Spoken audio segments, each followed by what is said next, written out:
ये कहानी नहीं, सच्चा चमत्कार है चटपटा माता का। चटपटा माता की कृपा से असंभव भी संभव हो जाता है। सुनिए पूरी कथा। माता आपकी सारी इच्छाएं पूरी करें। एक दिन की बात है, उनके पड़ोस की एक औरत शाम को बुढ़िया के पास आई और कहने लगी कि अम्मा, कल हमारे यहाँ चटपट माता की पूजा है और आपको सुबह आना है। और इस तरह से अम्मा को निमंत्रित करके चली गई। अब सुबह हुआ, अम्मा भी जल्दी जल्दी अपना सारा काम करके नहा धोकर पूजा के लिए पड़ोसी के यहाँ जाने लगी। तो अम्मा ने अपने आदमी से कहा कि हम पूजा में जा रहे हैं, आप घर देखिएगा।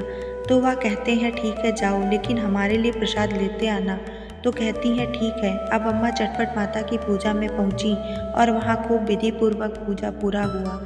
फिर सब औरत माता रानी के पास का फूल और अक्षत प्रसाद के रूप में लेकर वापस अपने घर को आ गई। क्योंकि आपको बता दें कि चटपट माता की पूजा में केवल प्रसाद पेड़ा मिलता है और वह भी वही औरत को खा लेना होता है, घर नहीं लाना होता है। लेकिन अब आजकल की प्रथा में लोग थोड़ा बहुत घर लेकर जाते हैं। तो फिर अब अम्मा के पति प्रसाद का इंतजार कर रहे थे।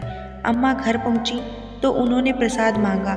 अम्मा ने उनको प्रसाद के रूप में वही फूल और अक्षत दिया। तो वह प्रसाद देखकर नाराज हो गए और अम्मा से कहने लगे कि क्या आप भी यही पाई हो?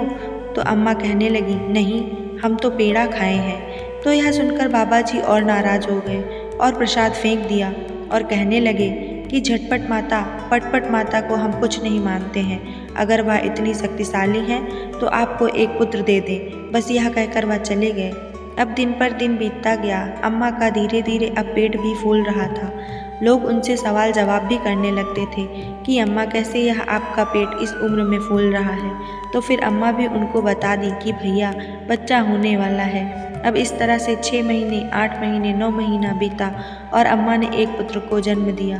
खूब धूमधाम से उसका जन्म उत्सव हुआ, बरही हुई। सब कुछ निपट जाने के बाद अम्मा ने बाबा को याद दिलाया कि आपने झटपट माता को कुछ कहा था कि वह शक्तिशाली नहीं है। तो बाबा को सब बात याद आ गई। बाबा कहे हाँ, हम बहुत गलत कहे थे, हम क्षमा मांगते हैं। झटपट माता बहुत शक्तिशाली हैं। तो अम्मा कहीं जाओ, अब 14 सुहागिनों को बुला कर लाओ और झटपट माता की पूजा करेंगे। तो बाबा ने कहा हाँ हाँ बिल्कुल, क्यों नहीं क्यों नहीं।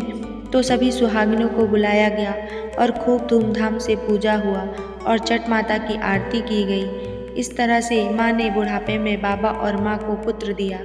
हे चटपटा माता, जैसे माँ की इच्छा पूरी की, वैसे ही सबकी इच्छा पूरी करना। कहानी पसंद आई हो तो लाइक, शेयर, कमेंट और सब्सक्राइब करना ना भूलें। धन्यवाद।